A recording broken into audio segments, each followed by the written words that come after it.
Yardım et bana. Namun Mahvirus menjawab, "Jangan libatkan aku, Saheste. Aku tidak melihat atau mendengarkan. Selamatkan dirimu sendiri." Mahvirus pun meninggalkan Saheste. Çaresine bak. Saheste juga kembali ke harem, tapi saat di lorong ia melihat Dudu dan Hachi Aga. Ia pun berusaha merapikan dirinya agar tidak ketahuan.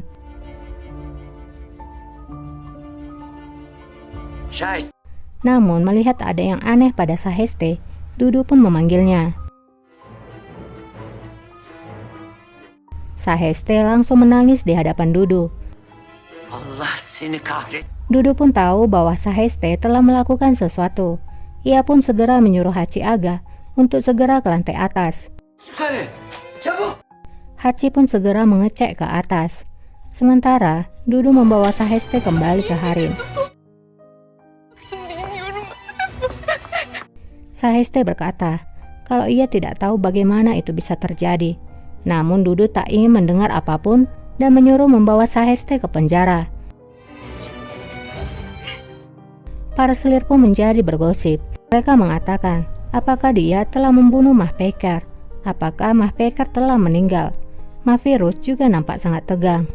Peker ölmüş mü? Dervish sedang berbincang dengan Safiye Sultan.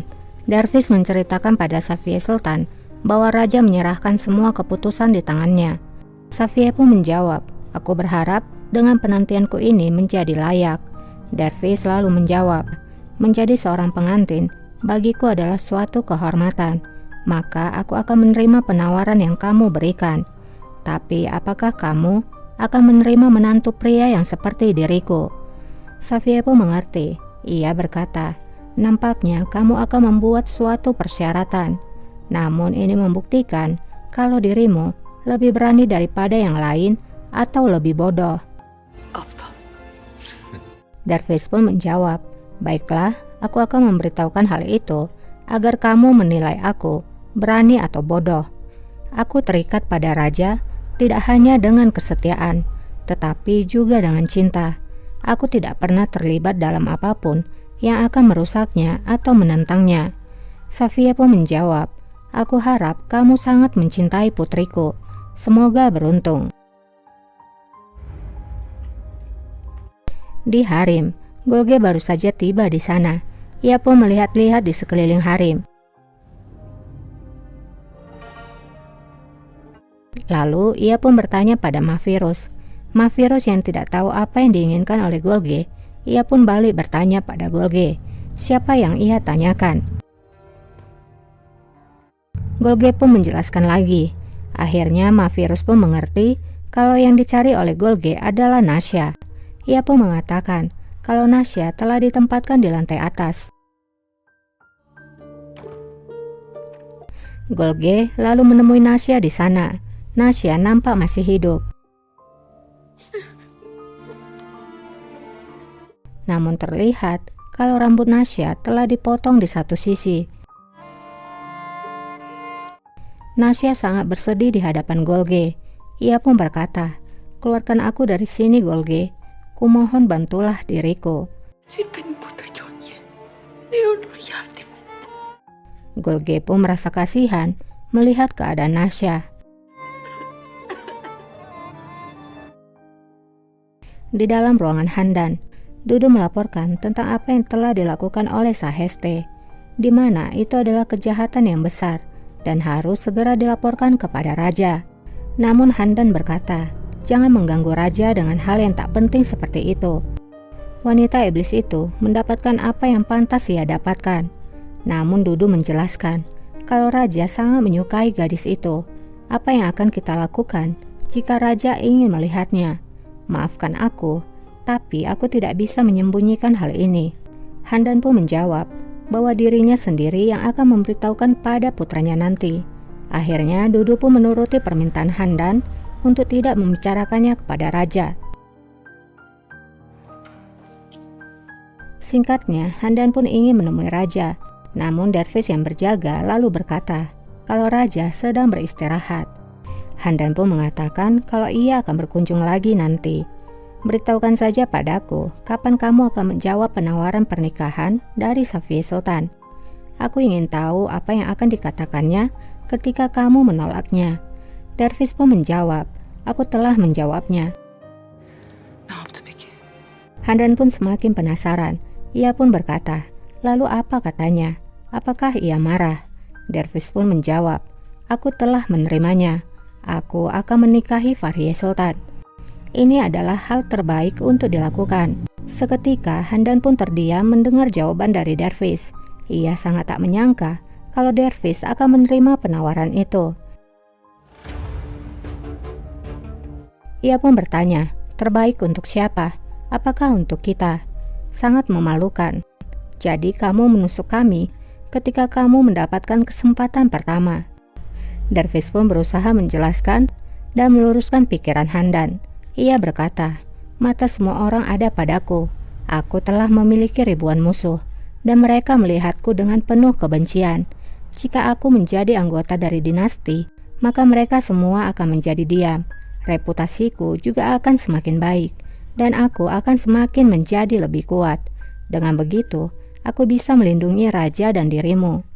Namun Handan berkata, bagaimana bisa kamu melakukan hal itu jika kamu bersama Fahriye Sultan di istana yang jauh? Handan pun sangat kesal lalu meninggalkan Dervish di sana. Aja. Tidak lama Hachi pun datang. Dervish lalu bertanya apakah keadaan Harim baik-baik saja. Hachi menjawab, hanya ada keributan sepanjang waktu. Jadi di sini Hachi merahasiakan apa yang terjadi pada Nasya. Malam harinya, di kediaman Giray, Sahin berkata pada Gurfus Aga, seorang penjaga dari Janisari, bahwa dirinya akan meninggalkan ibu kota dalam beberapa hari. Gurbus lalu berkata, apakah pihak istana mengetahuinya? Sahin pun menjawab tidak, dan mereka tidak boleh tahu. Sahin pun melemparkan sekantong koin sebagai uang tutup mulut.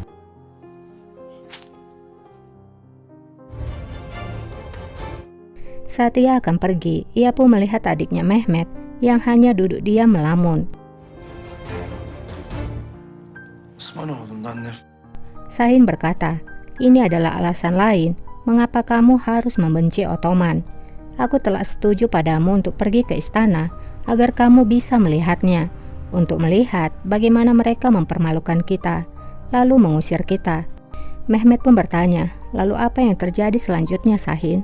Apakah kamu pikir aku akan menyerah? Sahin pun menjawab, tidak adikku, aku hanya ingin kamu melihat satu hal. Kita tidak memiliki teman selain bayangan kita sendiri. Kita tidak memiliki cambuk selain ekor kuda kita sendiri.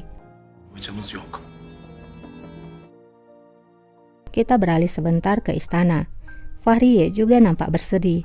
Hingga Safiye Sultan yang tidak tahu siapa yang dicintai oleh putrinya, ia pun berkata, kamu sendirian, kesepian dan sedih. Setelah semua masalah yang kamu lalui, kamu berhak bahagia lebih daripada siapapun. Fahriye ingin berbicara, namun Safiye memotongnya. Ia berkata kalau Dervish Aga memiliki masa depan. Dia adalah prajurit yang berani. Aku tidak memiliki keraguan kalau dia akan membuatmu bahagia.